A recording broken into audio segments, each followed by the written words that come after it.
Hello. Can you see me now? Yes, I can. Hi, Daniel. Hey, good to see you, Philip. Can you see me fine and hear me fine? You're absolutely crystal clear. Great. Glad to hear it. All right. Well, hey, welcome to the Edge broadcast, man. We're going to be talking about one of my favorite topics, the soul, and of course, your book there, "Love the Loving Power of the Soul." And let's just start off. Why don't you introduce yourself to the audience? Who are you, and why did you start writing about the soul? Well, my wife and partner, Jane Mountrose, and I, sort of our mutual uh, journey of looking into awakening and enlightenment for the last 3 decades led us eventually to write this new book, The Loving Power of Your Soul.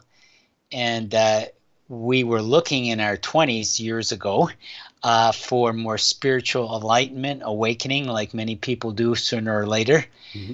And I personally, I was looking into different, this was in the 1970s, way before the internet.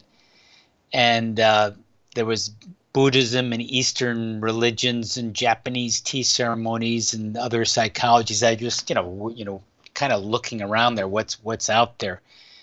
Uh, and I was led into a spiritual school by the Gurdjieff Ouspensky line. They were sort of spiritual, esoteric philosophers in the last century. Hmm. And it was a group, spiritual group. Okay.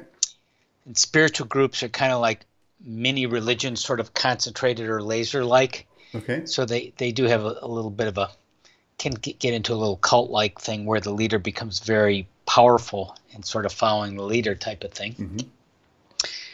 And, they're gurus and things, and there's a Guru. place Okay. for that. Okay. There is But guru. it became disillusioning after a while because it was like the leader could be awakened, but no one else could. Hmm. It's Okay. kind of that trap, that pattern. Mm-hmm. It's interesting, there's a couple patterns out there. One is if you are in the special group, the special religion, then you are chosen. Mm-hmm. And then within certain groups, especially cult-like groups, then the leader is sort of chosen and you're sort of tied in codependently with that person. Mm-hmm. And you kind of lose your power in your way that and until you sort of wake up and break ties with that. So that got us into looking into healing because we realized healing is a key part of awakening. Hmm. Uh, Okay. and that led us into hypnotherapy and energy healings like EFT, and we developed some of our own Mm-hmm. spiritual kinesiology and soul connecting, and started doing that independently with people, training, writing books. And in the meantime, my wife was a architect for a while. I was an educator, but that we eventually replaced that and kind of got burnt out with those professions and went full time into holistic coaching and healing and writing. Hmm. Uh, well, I kind of know what you're talking about when you talk about different groups may go sort of in a kind of occultish realm. And you mentioned the leader seems to be the one that gets there. That reminded me. It reminded me when I was approached or harassed by some Moonies, and they wanted me to. They had this like case, like like you go to New York and the guy opens the trench coat and there's watches. Well, they open this thing and there's little rings. I said, well, what's this all about? I said, well, we want you to buy a ring so we can give our money to Reverend Moon. I said, well, why do you want to give money to Reverend Moon? This is an actual conversation I had. And he said, well, because Reverend Moon hears from God. I said, well, do you? He goes, well, no, we're not as high as him. We have to hear it through him. I said, well, I'm thinking that you should be able to go to God directly and you shouldn't have to finance Reverend Moon's operation. He was just confused. He's never heard of the concept that maybe he could get directly to God's throne or whatever they profess. I didn't hear too much on what they do. Then I'll leave you. I'll get back to you in just a second because I have a second one, and that was when I got the knock on the door from Jehovah's Witnesses, and they said, "Hello, we want you to sign up to be in our crew or our hierarchy, or I don't know, either their force or whatever." I didn't know exactly how that was, and I said, well, what's going on with that? And they said, well, we're one of the 144,000, and we get a planet when we die, and we need subjects. And I said, wait a minute. You come into my door, and you want me to be a subject of you on some distant planet when I die. I said, no, I'm not doing that. Okay. I'm just not going there. I'm not going to be your subject somewhere on some other hidden planet. So anyway, so it does happen. I'm thinking that maybe there's a quicker course between us and the hereafter, or the larger sense of eternity out there. What do you say? Well, that was our whole journey here, Daniel, about connecting with the soul, the wisdom within, the spark of the divine. And we ran across some teachers, my wife, Jane Mountrose, and I, in the early 1990s, who sort of taught us about that, and we called it soul centering, which we developed sort of our own uh, uh, interpretation of that and wrote that in the book, The Loving Power of Your Soul, How to Connect with Your Soul. Many people think it's just an unusual experience to be connecting with your soul. I think most people, unless they're really atheistic, believe there is some kind of deeper connection to God, oneness, unity, however you phrase it, and that when you're in this awesome state, a state of awe, maybe a sunset or sunrise or beauty, you feel the power of the universe. I think everyone feels that in nature sometimes. Or if you're in this intense crisis, sometimes you're just completely aware of everything. Mm-hmm. However, what we realize is you can be present moment to moment, including this moment. And we have 6 actually ways to do it in the loving power of your soul. And that's what we started to do years ago, around 1990. And it really shifted our lives to be more present and to really awaken more what we wanted to do. And then actually use that energy also for healing as well. Mm-hmm. Okay, let me welcome a few additional people in our live chat. Killed by Yes. Bigfoot, Robert Griffin, Dolly Van der Reeth, Gary Granado, Overbuilt Automotive, Teflon Coat, Rupert Fellows, and Vincent Plattensaw all joined us here in the live chat. If you're watching this program, the chat on the YouTube channel is on the right. If you're watching this program from the website, the chat is on the left upper, and both of those pop out, and you can move those chats. They're both combined. And by the way, Philip, we have a poll question on our website there next to your bio and the show information. What is the soul is the question, which we feel is relevant. And their Yes. answers can be the subconscious, the immaterial essence of a human, the immortal part of the body, the heart, the pineal gland, the lower part of a tennis shoe, or a Beatles album. That might be one that you might know that one. But of those, if you want me to read them again, I will. Which one would you say is the closest descriptor of a soul? You want me to read them again? Well, maybe it would be more a better answer if I just sort of answer it sort of within, which might encompass Okay, several of the answers. Would sounds that good. be okay if we, Absolutely, it's do kind of it. hard to put it into a multiple choice, although it's an interesting approach, kind of a left brain approach. The left brain actually sort of translates some of the right brain, which is connected with the heart, which is the seat of the soul. Sometimes it's called that. So it's that inner knowingness, that sense of oneness and connection, that connection. And interestingly enough, we're sort of born in amnesia. Life is our sleep. Our life is but a forgetting, Williams Wordsworth, but we've come from afar. And it's there all the time, that greater us. And when we're quiet and listen, we have that sense of presence and oneness and unity and intensity and surrender. All of those things, it's a feeling, it's a knowingness. And actually, it's interesting enough, it's sort of like our divine wisdom, that as we connect with it, it's always there. Mm-hmm. And it uses our intelligences, our physical intelligence, our emotional intelligence, our mental intelligence. It uses the intelligence for us to grow and to learn. And the way I understand it is, if you came here for a reason, which I believe you did, most people do, although some don't. But if you're here for a reason, if it makes sense, if the universe isn't just a random thing that somehow we're talking in this conversation just by random, all these things happen and it's just sort of, an accident. Mm-hmm. If you think there's some sense to it and meaning to it, why are you here? Well, you're here to love, to create, and this is all the soul, I'm answering the soul answer, Okay. Love, to create, and to heal. And these are patterns that could come from previous lifetimes, things that your soul took you here to expand. And it seems to me it's sort of the universe or God is like that too, on a bigger, almost incomprehensible scale, that we're sort of off, just like we're an offshoot of our soul. Our soul is sort of an offshoot or a part of the divinity and oneness for this grand experiment movement that is the universe that we're here experiencing now. Mm-hmm. Some people say there's a triune part of human existence, the mind, the soul, and the body.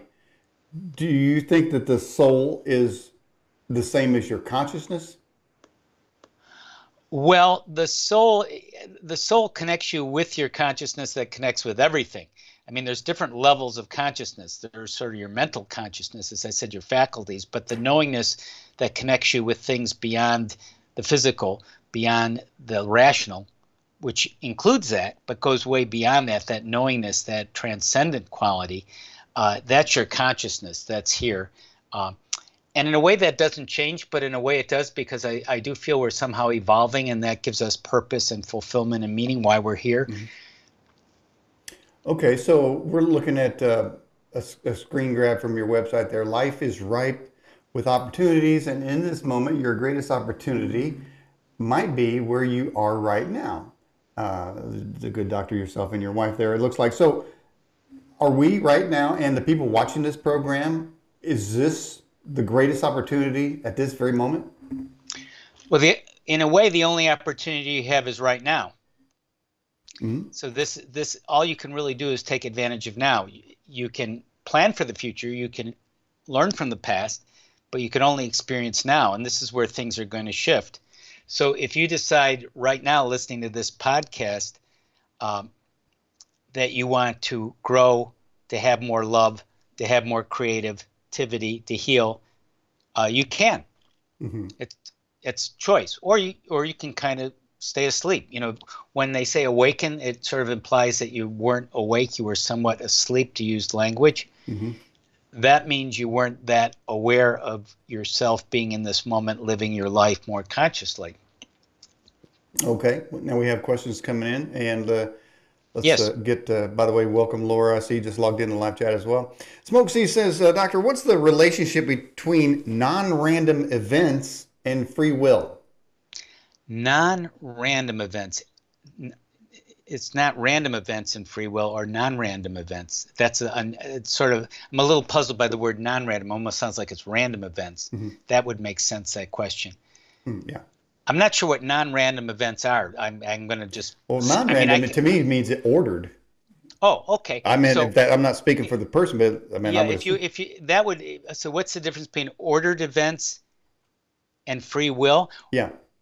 Ordered events and free will. This is getting a little abstract and mental, so I'm not quite sure of the words, but I will say that I think there is a certain order to the universe, and there is free will, and there is randomness.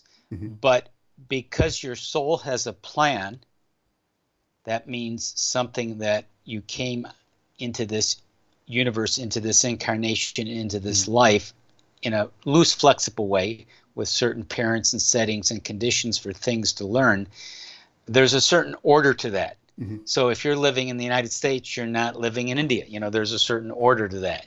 You know, if you're a male, there's a certain order to that than if you're a female, mm-hmm. etc. Mm-hmm. So there's a certain order there, and there's going to be some random things, some things that come out of the blue that is going to spark your creativity. Mm-hmm. And because if you are here to learn, to love, to grow, to heal, it's going to be part of that journey for your specific individuality.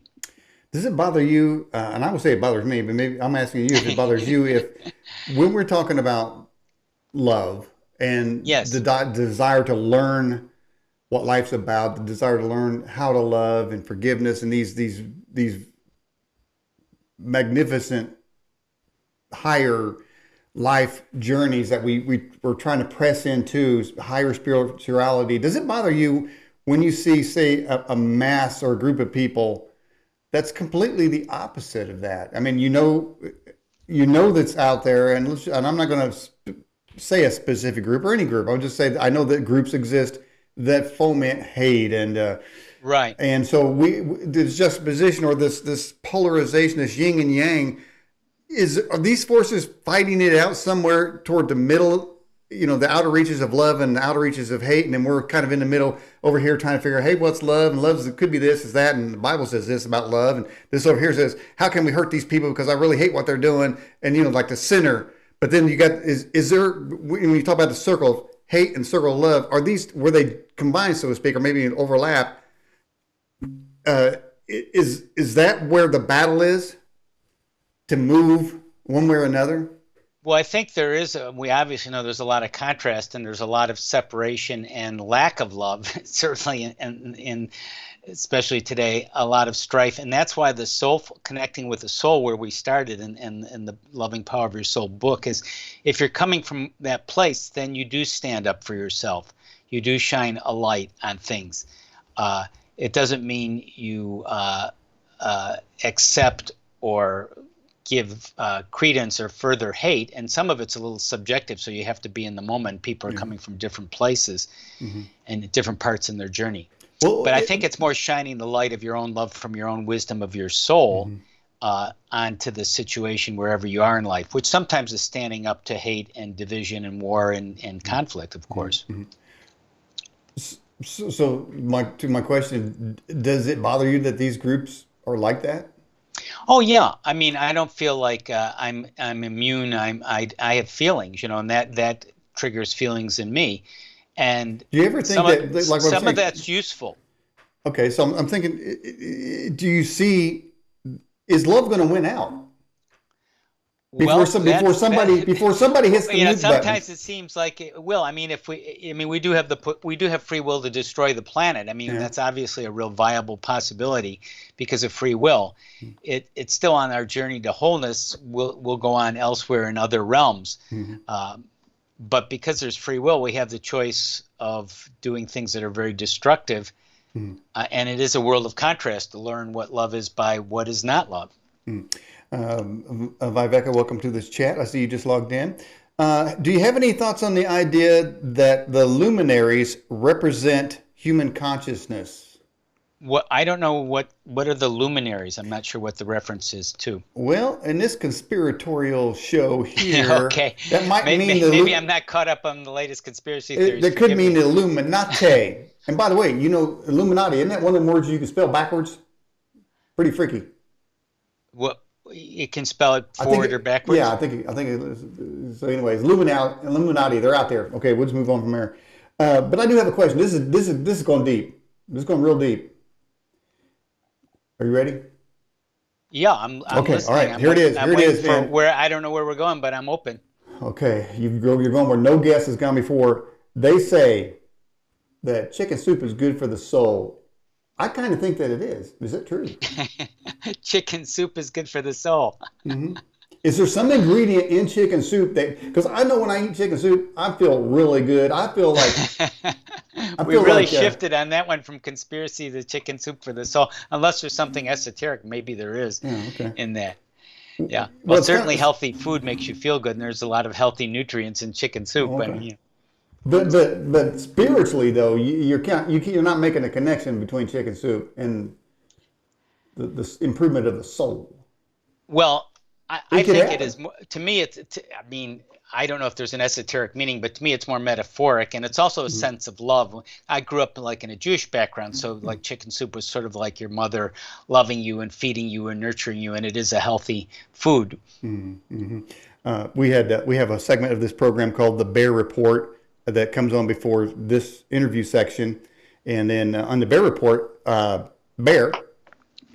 We call him up and he gives us good news of the week. And so we just have a segment and all he does is gives us good stories. And so it's very refreshing. That's nice. And tonight he was saying that one of the things that really I would say is good for the soul. He didn't say that, but what's good for the soul is remembering childhood books. And he posed the question, what was the childhood book that you really loved, as a child? And one was Bearstein Bears, and there was some others that I saw, Winnie the Pooh I saw. And I'm only saying that because it seems like those are good for the soul, because even thinking about that, or maybe a candy bar that used to have, or a show, it brings some kind of warmth, some kind of transition, organic as it seems, a warmth of nostalgia that washes away a lot of the crap that we all deal with. Chicken soup seems like it washes away a lot of the crap.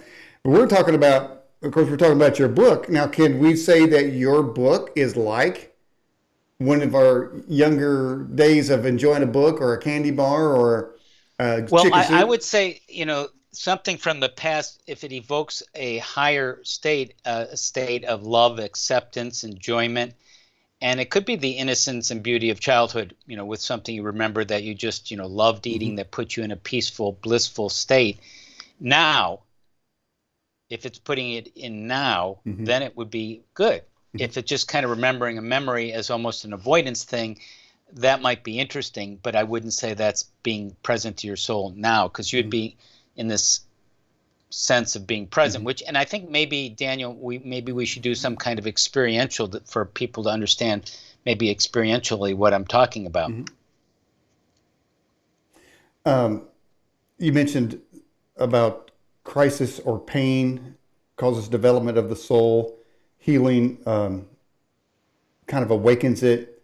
Hmm. I would say that most people in the live chat, in fact, I may even pose this question because I really like to involve the people watching the program. Uh, Sure. we know that through our daily lives, interactions, relationships, that our soul gets damaged. Or maybe even watching a slasher movie, you feel like if it's graphic enough, you feel like your soul's been damaged. How can we?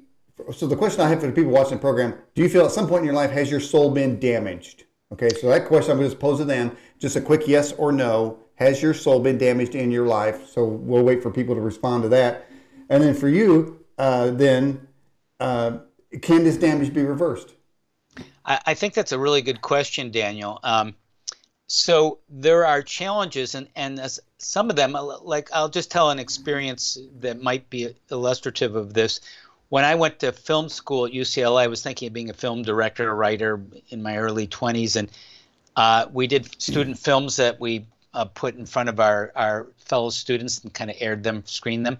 And the second film I did was terrible. It was a horrible flop. I didn't really realize, I was very young and naive. I thought it would be well received until I kind of saw it in front of everyone and realized, have you ever seen sort of yourself in front of other people and you were disillusioned and kind of seeing you're not who you thought you were in a negative way, like kind of kind of deflating yourself? And Mm, that's what it was for me, and that kind of set me in a tailspin. But it was really kind of crushing a lot of my ego in this case, rather than my soul, and it really set me into a deeper direction. mm, uh, so sometimes, like, our best laid plans are destroyed, but it could be a spark for going further and enduring and reaching more, like the patience of Job say, mm, of keeping going deeper and deeper. But yes, our spirit can get crushed if we let it, if we just give up. I mean, you could give mm, up, just be depressed for the rest of your life, commit suicide, have a disease, and call it quits, and you only got so far. mm, Or you can use that, transform that, love that, learn from that, and go further. mm, mm. Like All Viktor right. Frankl in the concentration camps. How did you get through the just unbearable, unbelievable torture and suffering? Mm. Okay, so I see that the question was turned to me. Has my soul been damaged? Yes, I would say my soul has been damaged several times. I will admit, several times in my life it has been severely damaged. However, it seems that I think there's a Bible term that says where sin abound, grace does much more abound. It seems that the damage that had been inflicted on me, um, somehow, maybe through God's grace, I haven't internalized it to where that damage remains. But I will confess, as you certainly my soul been damaged several times. I'm probably a lot over time. I mean, I've had plans against me and this and that, and being ripped off, and these damage the soul when your mind wants to put up a defense and strike back, and over time I've tried to not respond the same way that I would have in the past. So yes, the answer that to Jade, your question is yes. Mickey V says yes, and so if Dolly says no, and I think I guess there's people out there who's never been damaged at all. Now, doctor, have you or your wife been damaged in your soul? Well, I think, to answer your question, part of it is just understanding what it might mean to be damaged in your soul. I'm thinking that most people, maybe almost all people, Daniel, have traumatic things that happen to them when they're young. often maybe as an infant or especially the first few years of life when they're very vulnerable. Mm-hmm. And you could say that is a damage to the soul, and it could be a repeat of a pattern, and you could have a trauma that you're holding in yourself, and it could repeat itself when those things that happen again Mm-hmm. are often repeat patterns. And that takes us where we started in our discussion, that the soul came here to learn and heal and grow. So if you have a situation where people abuse you and they keep abusing you, I mean, you would like to learn how to deal with abusive situations, right? Mm-hmm. From a deeper, profound place. Mm-hmm. I mean, you have free will whether to do it or not, but that would be the choice of learning and growing and healing Mm-hmm. Mm-hmm. from those traumatic experiences, which almost everyone has. Okay. Speaking of growing and healing, Bear from the live chat says, Dr. Ken, can the soul expand and grow, or is it a permanent thing? That's a good question. I believe it can. I believe there's a stages of spiritual development. So it starts off where, and there's terms of younger and older souls. Well, it starts off in this lifetime where at a certain point you start to awaken, like I was saying in my journey, and we help people in our trainings do this. So you start to see that you there's more than being part of a group, whatever the group is, like the organization I was in or whatever. And then you start to look at your own path, and you might try different things, different studies, different religions, different people, different practices. And at a certain point, you start to do the healing, the deeper healing. Mm-hmm. Now, a lot of people have to do healing just to function, but I'm talking about a deeper sort of inner wounds of childhood, things where you feel lonely, you feel like a failure, you feel shameful, which you're carrying with you. And at a certain point, Daniel, it becomes intolerable to sweep it under the rug.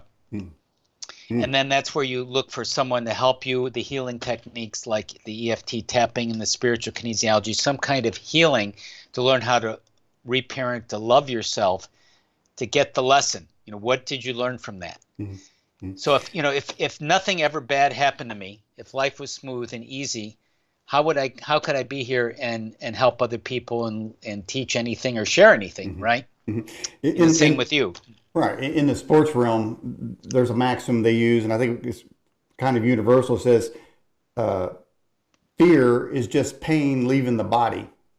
Mm-hmm. But spinning from that, it does seem that we're beings of habit, and whatever habits we have tend not to change unless some dramatic event happens, as if some kind of crisis or pain. And why is that? Is there a way to learn without the pain and the crisis? Well, it's kind of like heading off the life review, which the way it goes, you see that after you die, where you check your whole life out in a flash. You can my feeling is, why not just kind of do it right now or ahead of time, learn how to keep kind of things in checks and balance.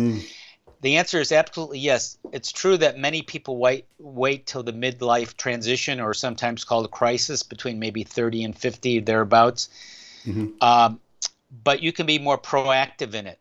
And you need a certain amount of life experience probably to want to face your shadows, those hurts and traumas. Mm-hmm. So you can definitely don't have to wait until things pile up and you have to change or just avoid change and just keep avoiding it. But yes, you can proactively address it. There's another maxim that I like, and it's one of the reasons I have this show, and it goes like this. It says, it's good to learn from your experiences, but it's better to learn from somebody else's experiences. And but it does seem that no matter what we see somebody else go through and they write about it, that somehow we still end up making the same mistakes. And we even though we have seen an answer or I guess a positive outcome, it does never seem to apply to well, I will speak for myself. But so what do you think about that? Well, your soul has a plan, and part of that is healing and learning certain things for you, me, and everyone watching this, and I think everyone on the planet, billions of people. So yes, it's wonderful to learn from other people. I try to do it all the time, and it might save you some shortcuts and give you a lot of wisdom. But ultimately, you came here to learn certain things. So those traumas They didn't happen by accident. So they're teaching you something to learn and master. So you're here specifically to learn those things, and all the resources and whatever you can do to help yourself, that's great, but there's no substitute for it. There's no shortcut. There's no bypassing it. So it sounds like we're going to have to go through something interesting. You mentioned the life review. I mean, I just saw a really interesting near-death experience, and and that's a measurement too. Is near death? That means your heart's not pumping or your brain's dead or what? People have different things. But anyway, so near-death experience, and the guy was in a tree stand. He was hunting, and he fell down 20 feet on some boulders and rocks, and then he had broken bones, bleeding internally, and then he floated up, and then he went through a tunnel, the classic tunnel, and then he went to a city with had these sort of glass doors, and he went through, and then at some point there's that life review, and he saw, and I heard a lot of near-death experience people. We've had a lot of them on this show say, you see your life in a flash. I guess there's no time when you're in a near-death experience. That's one of the typical things. But he saw the people he hurt and the decisions that he made, how they affected people's lives. And I noticed what you said just a few minutes ago, that you try to keep up on that.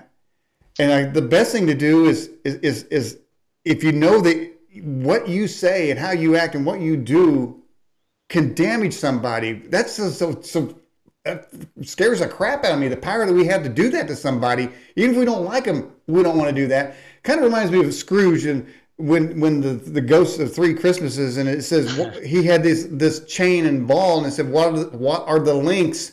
He said, those links are the damage that you did, link by link, you forged in life. These are what you did to people.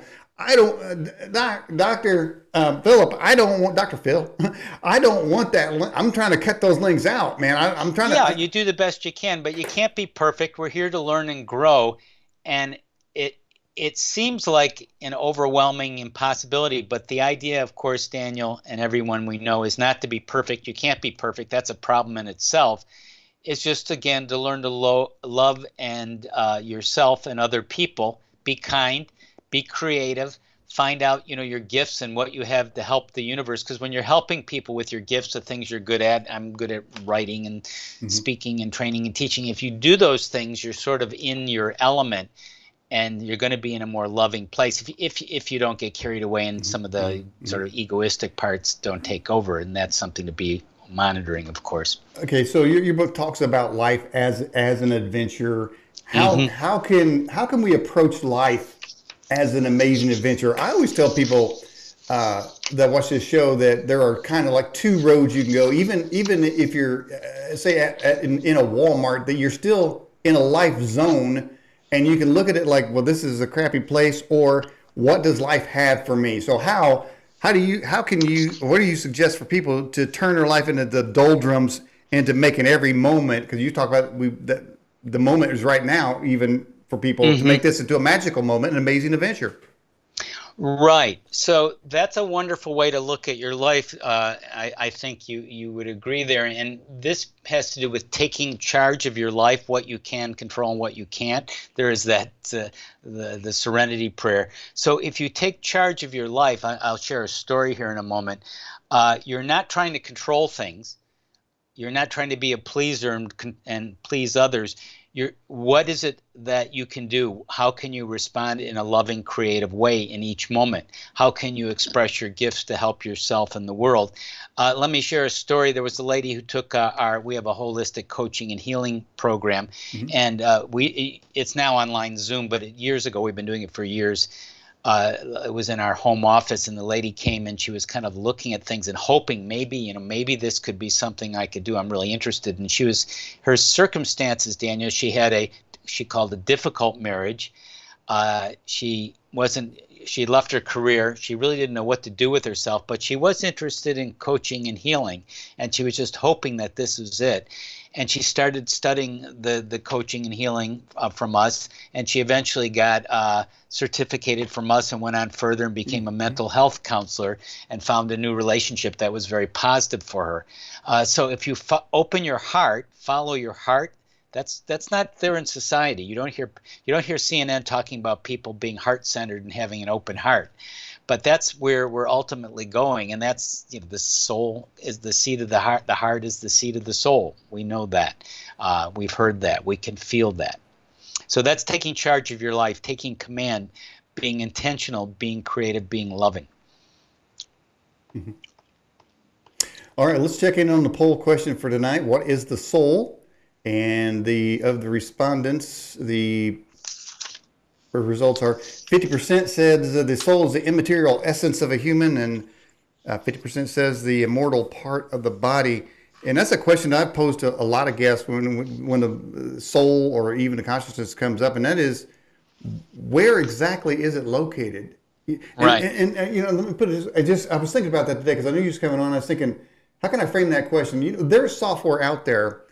Sometimes it's used in sports, maybe in racing, but a little icon pops up and say the car is moving, and that little icon tells who the driver is, will go exactly with that car racing around, or the guy shooting the basketball, it follows him around. It's not in him. It's there almost, whatever that software does. To me, it almost seems like that's kind of like the soul. It's not in the body, but it's like always there.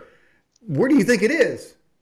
Well, we might say our body is in our soul. So the soul is connected to God, oneness, everything, and it manifested us in our lifetime. We are one part of our soul. Our soul is much vaster, more incomprehensible, and goes on from life to life. So we express that, and it's non-local is sometimes the term. So it's not in one place, but our body, our intelligences that we use, our physical intelligence, our mental, emotional intelligence, the soul uses all of that. It's a consciousness that's not matter. It's not material, but it uses all of that as material that it can use. Okay, let's get to another question. This is from Viveka Amato. Is it our soul that has dreams? If so, why are some dreams totally crazy? Well, why do we do crazy things? I guess it depends how you're crazy. So a lot of things in dreams are just fragments of things. So they may be just messages to us, or just things coming off of us, or just releasing things, like sounds, or just waving or shaking our body to release chaotic energy. So a lot of things are just releasing through dreams. Well, but we can be we have a dream body, we have a body here, we have a conscious body here, but it's interesting, the soul goes through all of that and beyond and carries through. Where's dream located? Well, the dream, it's not a physical place. Where are you located now? I mean, you're in physical reality, but where is that? In the big scheme of things. Okay, so would you say, as sort of others in the scientific realm, they would say that the dreams exist on the synapse. They're little areas of the brain just hanging around in there. Do you concur with that? Which part of the brain activity is related to a dream? Is that what you're saying there? No, where's it located? Do you agree with scientists that say that the dreams are in those little synapses in the brain? The dreams are. No, I don't think the dreams are in our physical body. They're reflected, just like consciousness. They have meditators. They track meditators when they're in these higher states of consciousness. Yeah, that's what I'm saying. Okay. And the brain reflects certain things, but that doesn't mean the soul is in the brain while you're meditating. So I know we're not doing dream interpretation tonight, but I had a dream that's still with me. It was a lucid dream. I was being chased by killers, and I would go into a house and there'd be people in there. I said there was a killer coming. And I go out of that house, go across the yard. I go into another house. I said, "There's a killer coming." I run, and so I didn't understand. How's that a fragmentary imaging of something? Because obviously killers are not after me.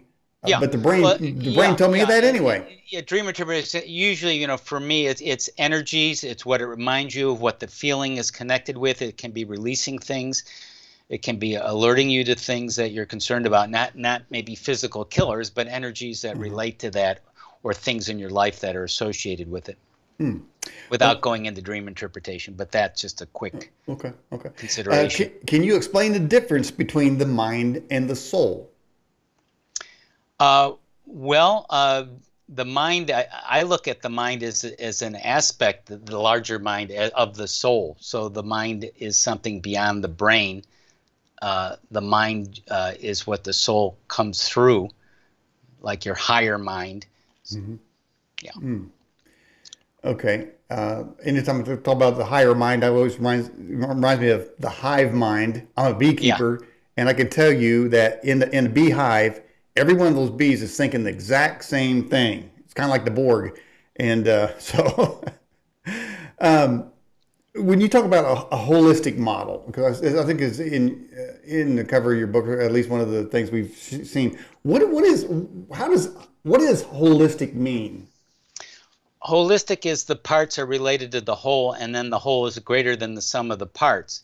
Synergy there. So, uh, part of life we just automatically develop without much consciousness, and maybe we have our talents and gifts that we came into life with. In other words, your mental intelligence grows as a child. Just a lot of it's automatically, although there can be gaps, and your emotional intelligence develops more or less. Mhm. Your physical intelligence, all of that develops, and as you start to awaken, you can use all those abilities consciously to help yourself heal and love and grow. Mhm. How does healing of the soul, or you mentioned the title of the book, The Loving Power of the Soul, how does that help us to achieve our goals? Well, generally, there are blocks to what we want to achieve or accomplish. In other words, there's fears. Mhm. There was a lady I was helping with. We have something called spiritual kinesiology we write about in our Loving Power of Your Soul. It's when you connect with the soul, which we still haven't done that experience yet.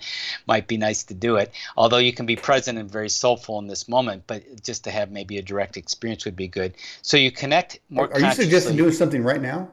Yeah, why don't we do something right now, so then I can reference it. Sure, let's go Maybe ahead. that might be a more direct way. That might be a good foundation for the what's going to follow here. Okay. So I think there's a couple ways we do it. Maybe, well, I think really the soul centering might be the best. Is Hmm. probably okay. So if you breathe into your heart, and this is a little bit of relaxation. If people can breathe and close their eyes and relax, if they're in a place where they can comfortably do that. Okay. So you breathe and you relax your whole body, kind of letting your mind go. It might be kind of a drifting, and you're breathing in uh, pure energy into your heart and letting go of things that you no longer need, maybe extra thoughts or extra things you picked up. Hmm. You breathe in, kind of reclaiming yourself into your heart, just kind of breathing in yourself into your heart lovingly, and you exhale. And as you breathe in a little more through your nose and exhale, you become more relaxed through your whole body. And as you breathe in that wonderful, calm, clear energy into your heart, you can sense your soul. You can just allow that quietly to present itself. And some people get a sense of it, a greater knowingness, maybe an image, a sound, a feeling, a knowingness. And it usually comes with a sense of expansion, relaxation, acceptance. And as you connect more with that, you can even get a message sometimes from that kind of more peaceful, knowing, expansive place. Even ask a question and allow it to come to you now or later. And as you feel a little more connected to your open heart, soulfully connected, you imagine an opening above your head where you can connect with everything in the whole universe. Just imagine everything connecting with you now. It always is, but now you're more consciously aware of it in this moment. And as you feel that connectedness and that expansion, You can allow it to bring down the perfect energy for you, whatever you need, more love, wisdom, peace, healing. Just kind of bring it into you in whatever way it is, and just allow it to be whatever it is. Knowing that you can connect with this energy whenever you wish. And I'll just, in a moment, count to 5, and that'll be a sense of coming back, and you can return using this experience, this connection with your heart and soul and the universe, where however you want, and let go of anything you don't want, knowing you can return, come back here refreshed. 1, 2, 3, 4, 5, opening your eyes back, grounded here, a little more present, a little more alive.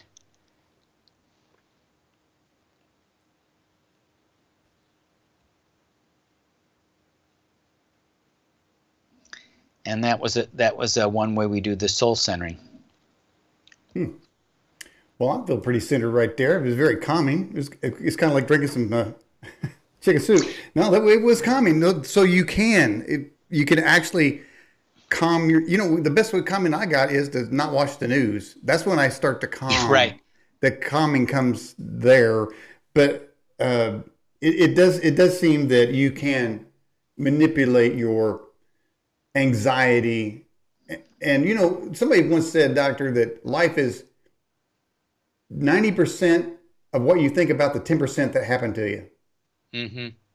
So yeah, that Mark Twain quote, I was plagued, by my negative imagination, my whole life, imagining about things that almost none of them ever happened to me. Yeah, I There's like some that people one. say, just a couple percent of your imagination even comes remotely true. So we're imagining all these things.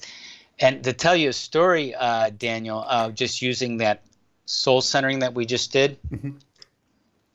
So a lady came to me for help, and she was hurt from her friend who she got in a business with, who betrayed her and embezzled the funds from the business. Mm-hmm. Now, this is a lady who had meditated daily for 7 years, and meditation has a value, and mindfulness can be part of soulfulness too, although there can be differences too. So I'm wondering if I can help her. So I did the bringing in the soul, and it's something we call spiritual kinesiology. It's just doing a little bit of focusing with the hurt, the block, Mm-hmm. which in her case was this rejection, this hurt from her friend.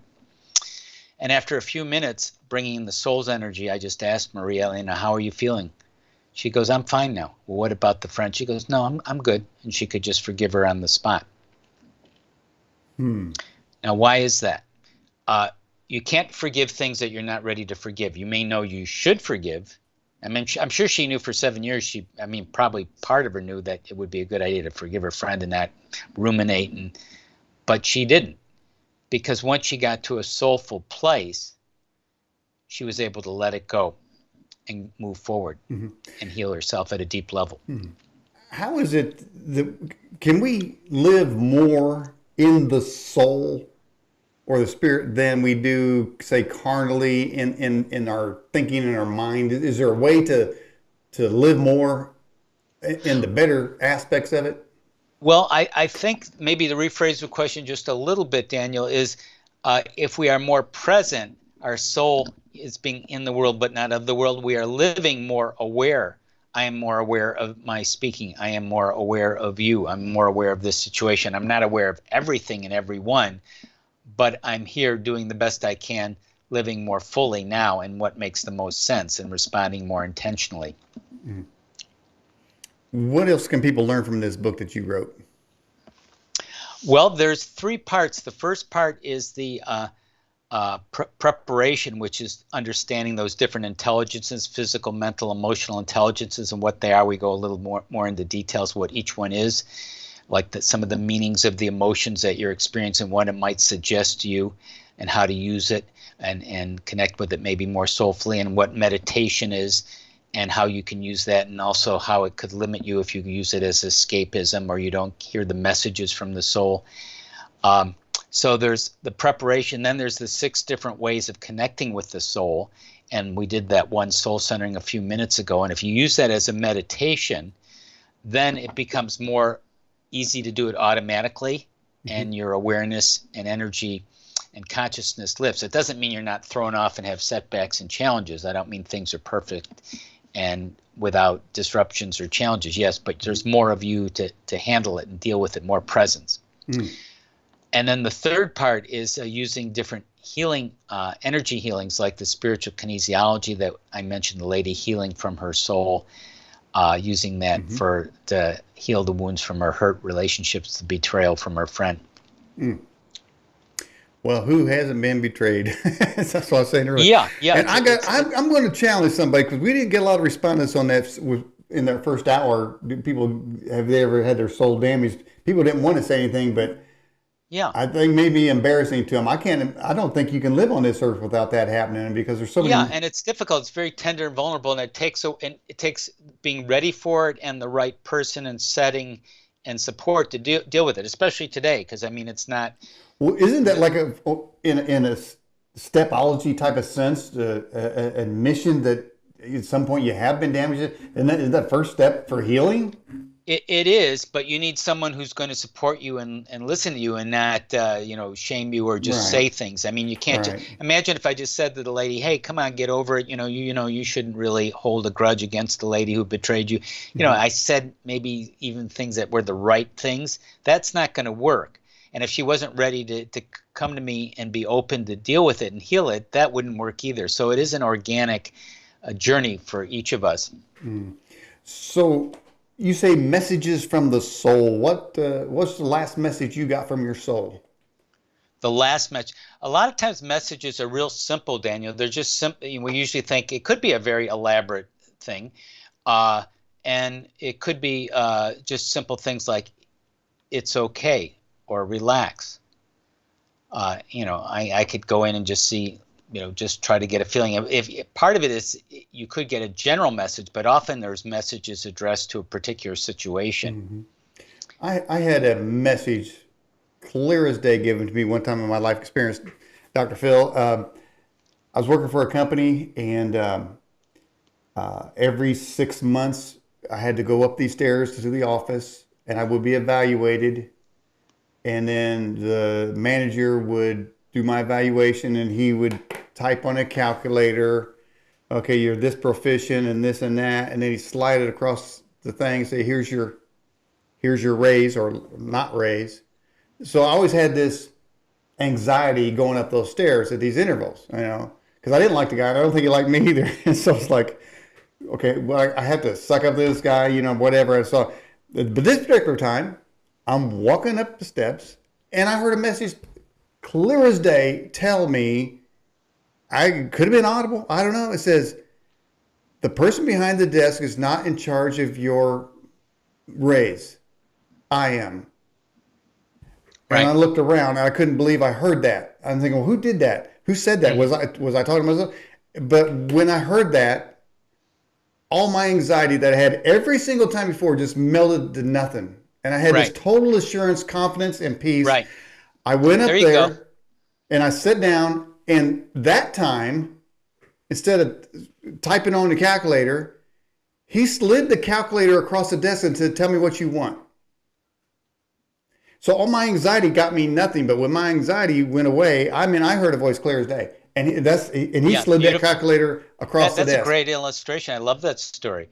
Now, one time, one of the messages that came to us about, we were wondering about what would happen with the project, and the message was, you'll be surprised and delighted. So we use that. And some of these become kind of mantras. Now, let me share another one, which I think you and the listeners will really enjoy. One of the downloads, one of our healing approaches is a simple phrase that kind of came to us years ago. And here's how it goes. It's real simple. It goes this way. It says, anything is possible, but miracles are happening now. Anything is possible, but miracles are happening now. Reflect on that for a moment. Okay, think of a challenging situation you have. Can you think of something challenging? Myself?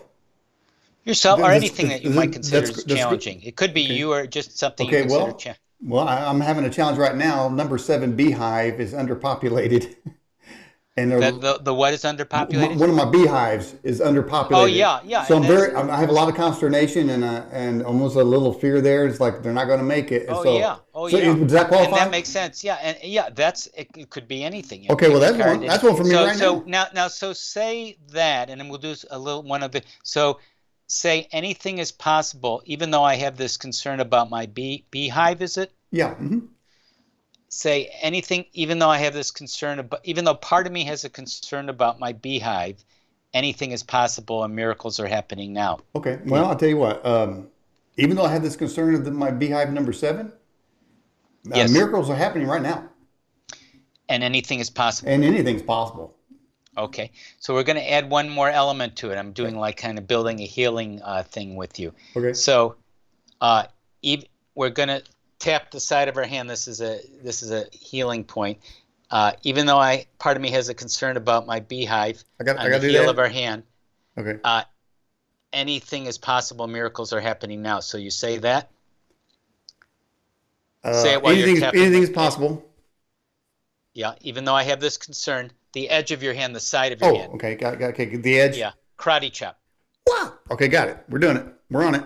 Okay. Even though part of me has a concern about my beehive, Yeah. say that. Even though part of me has a concern, probably this part right here, getting hit. Yeah, it could be. Anything is possible. Anything's possible. You hear that hand? We'll keep beating on you till you understand. Yeah. And miracles are happening now. Miracles are happening, Doc. Okay, now we're going to do one more part. This is tapping across the top of your head. I know you have a hat. I don't know if you It can do it stays. with your. The hat don't come off. Yep. Well, you can still do it. So you're doing like your left and right brain, like Okay. across your whole Ow, head. ow, ow, ow. Just Okay. your whole head there, Dan. Oh, Yeah, okay. you Whole got part head. of it. Yeah, there you Okay. go. I want people in So the audience. If I got to do this, they got to do this too. So I hope everybody's doing this at home. yeah, it looks strange, I know, but That's it's right. balancing Good boy. energies. Good boy. You're balancing your left and right brain. Anything is possible, Anything's possible. and miracles are happening now. And miracles happening right now. I hit myself on the And head. the listeners can do it on something they have a challenge on. Anything is Right, right. possible. And now one more last part. Tap Okay. across the heart, Okay. because we're going to integrate in the heart, right? Because the heart's Okay. important. Okay. Anything is possible, Anything's possible. and miracles are happening now. Miracles are happening. Right. And take a deep breath through your nose and exhale. Okay. I feel like there's a queen in my hive now, and it's going to be repopulating. Wow. Okay, that's interesting. You'll have to email me later how that goes, or I will. and tell me how it turns out. Yeah, so that's a possibility of shifting things coming to you, and whatever it is, the idea is it allows people to be more resourceful. It opens people up because, let's face it, if you don't think much is possible, which when you're anxious and worried you don't, you're very tunnel vision. If you open up possibilities, even if it's extremely challenging, more things can come in, more light can come in. More, And now that seems to be a trained reaction that humans have, Dr. Phil, and that is when something happens, we almost expect, we literally say the negative. Oh, this is going to Yeah. happen. This can't happen or that can't. It's like a default, and I really hate that. I hate that about myself. I sometimes Yeah. default to this negative. I don't like that. yeah, and I understand what you're saying, and part of it is necessary so we stay alive. Growing up as a kid, we had to learn a lot of negatives, or we wouldn't have survived. We would have just fallen and hurt ourselves, or probably damaged, even killed ourselves. So part of it we need as a preserving ourselves and protecting ourselves. Now the awakening part that we've been talking about, the loving, healing, creative part, puts you in with your anything is possible, miracles are happening now aspects, non-local consciousness. So that opens up. So yes, I am going to be practical. I'm not going to cross the street with my eyes closed and say anything is possible. Miracle. No, of course not. You're going to be aware of certain things, but you're going to be aware of it in a more loving, creative, even more resourceful way, more intelligent way. And if you have to be more security-minded, you'll do that from a better place as well. Not a fearful place, not a shutdown place, but a place that makes the most sense for you now in this moment. Okay, people in the live chat, how many of you were doing the chop when I was doing it? If I did it on camera, then you're going to be doing it at home. All right, here's a great question from Bear. It says, Doctor, is there really such a thing as a soul mate? Well, it sounds like what the question that I the person might be suggesting that, is there one right person for me? Maybe that's what does that Yeah. sound like what the question is about? Well, I would say that would, Yeah. a soulmate. I mean, that seems, I mean, everybody Yeah. understands what a soulmate is. Soulmate is like somebody who is just your yin and yang. It fits everything together, and you could just Uh-huh. something you know. Hey, by the way, people, Mickey V did it in the live chat. Kat did Yes. it. Several people were doing that. Any responses? Did we get any? I'm glad people did it. Did they notice anything about their situation? I don't know if they reflected and if they were doing it on some issue, but that would be interesting if we get any. But let me go back to the soulmate. Yeah. So you came in with the soul plan, and that includes relationships, and that may include one or more people who you're related to on a deep level. And since there's free will and a lot of things could happen, you may or may not connect with this one or more people that you have a deep relationship with. By the way, joining the live chat, Scotty, Southern Boy, Joey Splatz, and Kat Sorelli all in the live chat. All right, got another question for you. It says, for this from Max, says, how can we escape from the body cage to give it to the spirit? Well, I don't think we're meant to escape it while we're here. Otherwise, we would be insensitive to our body and our body's need. The idea is to love your body, to use the intelligences, to use your body, to use your breathing, to use your body functions, to use all the abilities your body has to help yourself and other people and to live fully. Because if you're not in sort of a healthy place, and some people aren't, but if you aren't in as functional a place as you can be, a lot of times it's hard to live your purpose and do your best, most creative work. Mm-hmm. Now, if you had something genetically or some huge physical thing that you came on this lifetime to deal with, that is what you took on for particular reasons. See, I remember a scripture says he learned obedience through the things that he suffered, which kind of tells me that we suffer sometimes so that we can learn how to be a better person, a better soul on this earth. So, like I said, we said in the first hour, I'd like to bypass some of those pains that we have to go through, but it seems that it's given to us in little doses along our path. Sometimes we'll get a major one, but a lot of times they're just little things, I think. Wouldn't those have the same effect as a traumatic experience, the totality of the smaller things?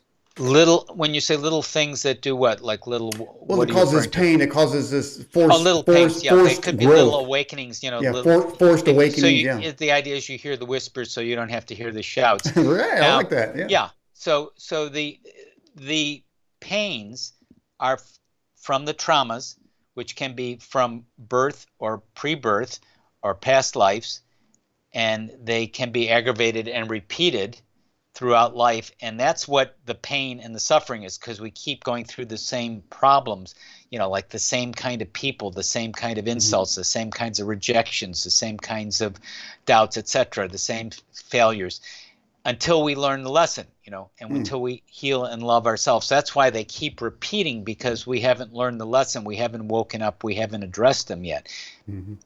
So we can learn lessons and grow, or we could have been created as robots with no free will. I think in the end, I think there's a scripture that says something about the angels marvel that we willingly look for God or obey God where they don't have a choice. And so they marvel that humans do have the choice, and some of us do choose for that higher level of being awake and alive. Right. You can invite in angels to support you in your love journey too, so that can make life a little easier.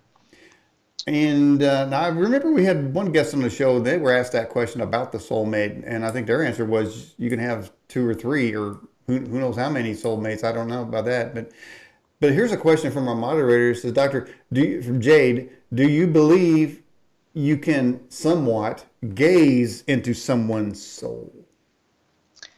I'm not. I think one has a certain sense or knowingness of people, and when people are sometimes there's just relationships that are from other times where you just sort of know someone right away and you have this affinity to people.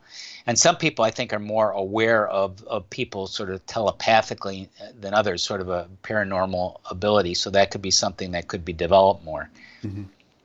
And you can kind of tell when a person is coming from a more soulful place because they're coming from a more loving, creative, altruistic place. Um, Sort of going on with that question of gazing into someone's soul, there, it seems that sometimes we come across people that appear or we sense they have a dark soul. Can you speak to that and what that is? Well, I think you can sometimes feel if people are troubled or anxious or depressed uh, or controlling. I mean, I think you can pick up energies from people. Most people can do that to a degree more or less. And then what they say in their behaviors is good indicators of it too. What about the euphemism that the eyes are the window to the soul? This kind of goes along with this question as well, gazing into someone's soul. Are the eyes the gateway to the soul? I think that's a useful metaphor. Just sort of having someone kind of like opening your heart. You know, are your eyes open? Do you feel open? Because your eyes are your vision, which is for most people their maybe their predominant sense. So are you awake? Are you alert? Are you open? Are you receptive? Are you loving? Hmm. It seemed that not too long ago, Google had said that they're going to be able to upload the memories and experiences of humans into obviously a computer chip of some sort by the year 2150. Recently, they've revised that and said the year 2045. I mean, it went down over 100 years because technology is advancing that far. If you could transfer your essence, your consciousness, your memories into a machine, doctor, would you? Well, I don't think you could export your soul into a machine. You could maybe put memories and data and information, but the soul has a certain wisdom, Hmm. a certain experience, a certain love and creativity So that wouldn't be you. that no artificial intelligence could duplicate, replicate. So that wouldn't be you in the machine. No, it would not be me. It would be, parts Hmm. of my capacities. Hmm. I don't know enough about artificial intelligence to evaluate what it can pick up on. But I mean, it's just like saying, sense of humor, a sense of choice. Hmm. Can a machine choose the way you choose? You Hmm. have free will and choice. If you're artificial intelligence, do you have free will and choice? Do Hmm. you have a sense of humor, unless it's sort of, kind of programmed to have jokes or something? Do you have spontaneity? Hmm. I mentioned the dark soul and the eyes being the window to the soul. There are people that I have seen that literally have dark eyes that seem unnatural. Would that be Hmm. an indicator of, oh, I guess I want to maybe go further. Does everyone have a soul?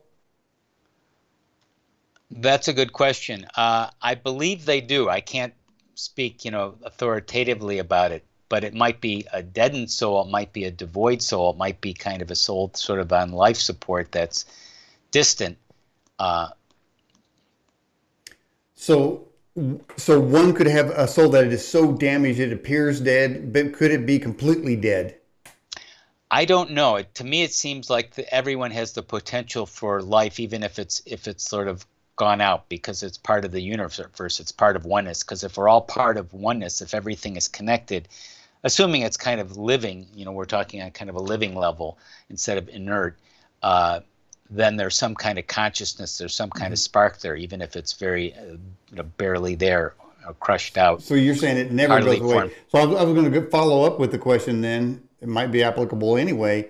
If the soul is dead, does something take the place of its location, of where it is?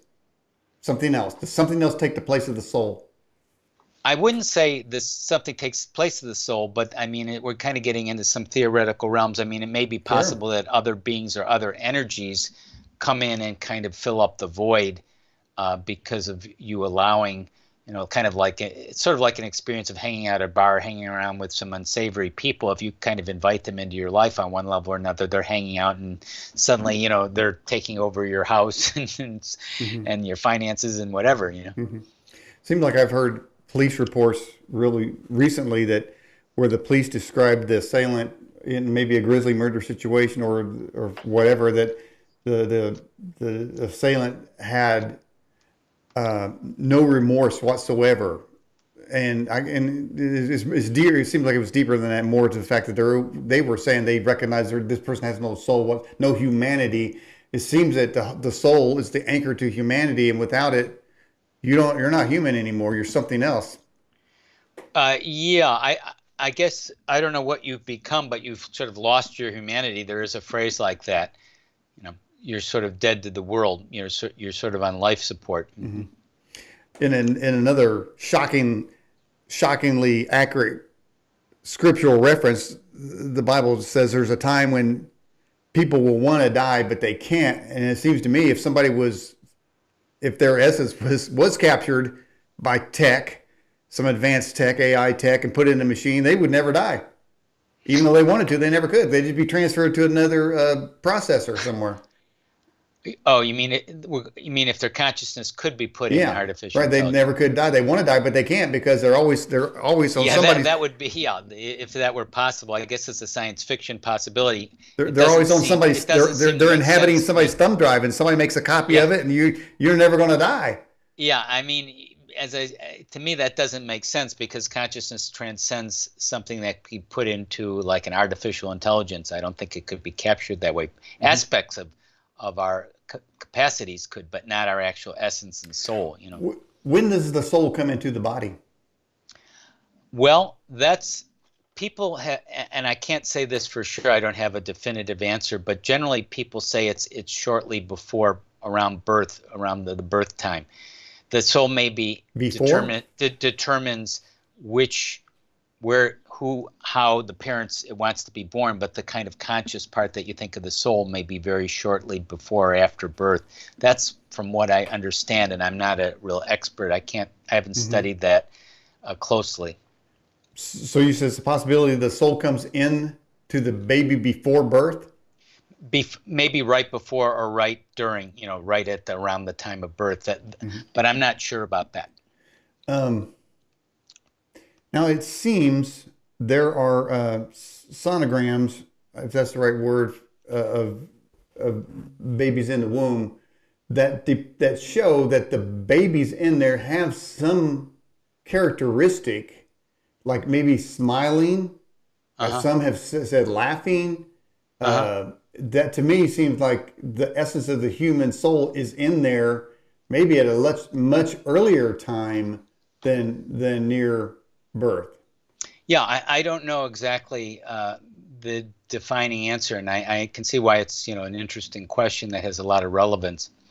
But if one is kind of just learning as a baby, is just learning how to become a human, just like an animal would, they would be picking up all kinds of things of ways of functioning. Again, that's functions. A lot of that's more functions than consciousness. In fact, to that point, it seems I remember a quote that was recently unearthed by Dr. Oz, who's running for senator of Pennsylvania. It seems at some point in his past he said that a baby in the womb is an acorn with electrical impulses. Is that what you're describing? I don't know. I wouldn't put it that way.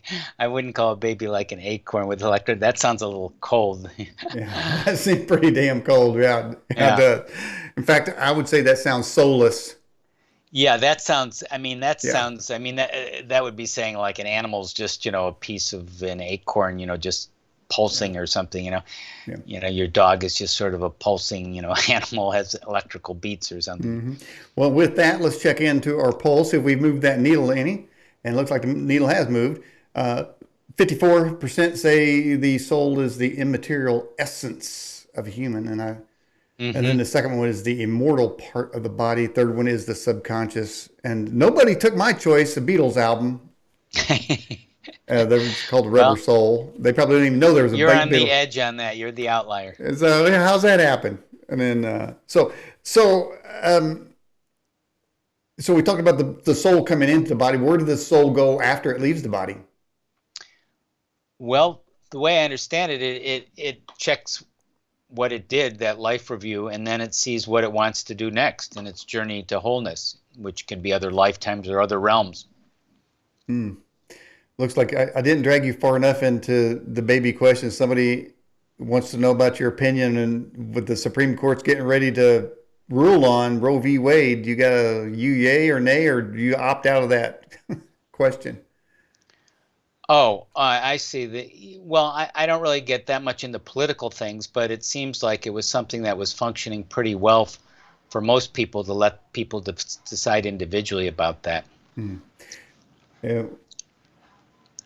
So I guess that goes back to my question about where does the soul go? If the soul is in there, if somebody snuffs out that soul, that can't be a good thing. That seems to me that that's not soul damage, that's soul murder there. Uh-huh.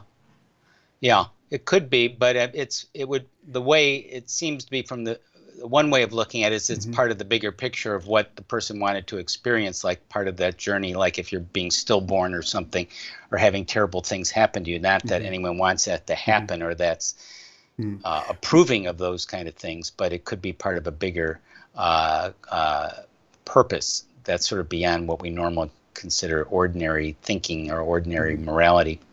Yeah, we talked about in the first hour. I was posing the question or asking you, what do you think about those who you see there's no chance for their soul to elevate their hate to move to love, Yeah. and so this I would say a group that looks as that baby in the womb as a soulless as a thing without a soul can't be convinced that there is a soul. If they don't believe there's a soul in the womb, they're not going to believe there's a soul outside the womb. It's almost like your argument for what you believe about the soul is only going to apply to those who believe the soul even exists. Because they can't allow themselves mentally to confirm that there could be a living soul in the body, so therefore they can do whatever they want with it. But if they've convinced themselves there's no soul in there, then they're probably convinced that there's no soul, period. And so their whole life may be a series of more leaning toward hateful actions because there's no soul mediation there. There's nothing to mediate their behavior because doesn't soul come sort of attach itself to the consciousness, and that's why we know when we do wrong. The soul is saying, you talk about our messages, we're getting messages that is wrong. There's certain things you just know is wrong, but there's a whole Hmm. class of people that don't have that compunction that there is something wrong, that the only Hmm. right is what advances their personal cause. Could be, yeah. Some people kind of forget the bigger picture, yeah, and go in what's right for themselves on a deeper level. And a lot of that's very individualistic, and it's very hard to, tell for one person, what's right for me and what's right for you, because we may be in the same situation, and the choice, it just depends where it's coming from, might be a different. We might make a different choice. It could be right for each of us. Okay. The question came back, the difference between the soul and the spirit. Did you address that earlier? Oh, I'd see spirit as sort of the energy of God pervading through the soul, sort of that wonderful energy that comes through us all. Hmm. Okay, and I've been taking notes, but I don't have an answer. Then where does the soul go after the body? Well, the soul makes a decision, evaluates what happened in this life, how much of its purpose and how far it got in its journey, and what it wants to do next, which could Hmm. be So our reflect, soul, relax, learn, go on to another lifetime, go on to another realm. so our soul is almost like an autonomous creation. It decides what it wants to do. I mean, would that be the same as you deciding what you want to do, or is it some other thing that on your behalf is deciding? I am here as an aspect of my soul, sort of a creation of my soul. I believe everyone is. So even though we may not be aware of that, we're here for a reason. We may not realize the reason or wake up to it, but we have a sense of it often to a degree, especially at those intense moments of awareness and big choices in our life. Mhm. Is every And we Go learn ahead. what we want to learn and come as far as we want. But we are sort of a representative, scout, an expression of our soul. Um, is every soul that exists or has ever existed, is there a finite number of souls, or is there somewhere where souls are continually being created? I don't know the number, the soul creation. What the limits and numbers are. I don't know. Well, I mean, nobody could know the answer to how many, but is your feeling that they are continually as more humans are being born? Or these, because it seemed like you mentioned reincarnation several times. Are these the same beings going round and round and round, or is somewhere, I say a baby's born and there's another soul? Is that somebody else's soul? So there's never a change in a number. You don't have to say the number, but do you believe that there is a finite a number? There are no more, or are they going to be continue? Are they somewhere being added? We don't need to discuss I numbers. don't know if there is a finite number or not, is what I'm saying. I mean, from what I've understood, there are probably billions or countless numbers of souls, because if you have to kind of tally in the whole universe. Mm-hmm. We're just one small universe among billions of universes, and then trillions of planets. So I mean, it kind of goes off the charts of our left brain of trying to figure that out. Mm. Now, where did your soul come from? Where did it come from? Mm-hmm. Well, it came from oneness, from the universe, from God, essentially. Mm. May have gone through different systems and star systems and so forth to get here eventually. Yeah, and the final, another scripture come into my mind says, talk about the soul and the baby we mentioned a couple minutes ago. It does say, before you were born, I knew you, indicating that your soul was in existence somewhere. Some people have suggested there's like a soul warehouse, and then a body's born, and that's taken. So, a lot of people have different ideas about that. But it does seem to be an eternal aspect about it. Well, listen, Dr. Phillip Mountrose, I appreciate you coming on the show. Now, we've got your book in the background. How can people get this book, and tell us another blurb about it? What is it going to do for us? The book? The book. Yeah, the book will help you to connect consciously, easily with your soul, and to heal from it, and to learn about aspects of things like meditation and how you can use your mental, physical, emotional intelligence to advance your life and be on purpose. So that will be extremely valuable for living fully. If you want to live a full life, if you want to live an intentional life, if you want to live a more loving and creative life, this book is very easy to read with a lot of case studies and examples on how to do that. And we have a little free gift that we have on our website that has an excerpt from The Loving Power of Your Soul, which you can also get on Amazon in paperback or Kindle. But if you want a free excerpt, go to our website and go to tinyurl.com/spiritual-kit, tinyurl.com/spiritual-kit. And we have an excerpt, and we have a video on some of the healing methods that we do and some resources there. And that's a shortened URL. Our website, which is quite extensive, is gettingthrough.org. Mm-hmm. Okay, so I see your wife is involved in some of these things here as well. Do you talk about soulmate? Do you feel like she's your soulmate? We one way we've understood it, one system would call us task companions. Some people are kind of like, they call them essence twins, where they're very similar. And some people just have sort of a soul plan to work together, since we're not only husband and wife, we're actually writing and teaching and doing all these projects, and have a nonprofit institute called Awakenings Institute that we do together. Very nice, very nice. Well, I'm going to say y'all soulmates. Okay. All right, Dr. Phillip Mountrose, I appreciate you coming on the Edge broadcast. Great being with you, Daniel. Thanks. All right. How'd you like the interview style, and how it went for you tonight? It was good. It was interesting. It was challenging at times. It went into some interesting areas. Okay. All right. Well, I appreciate you coming on the show.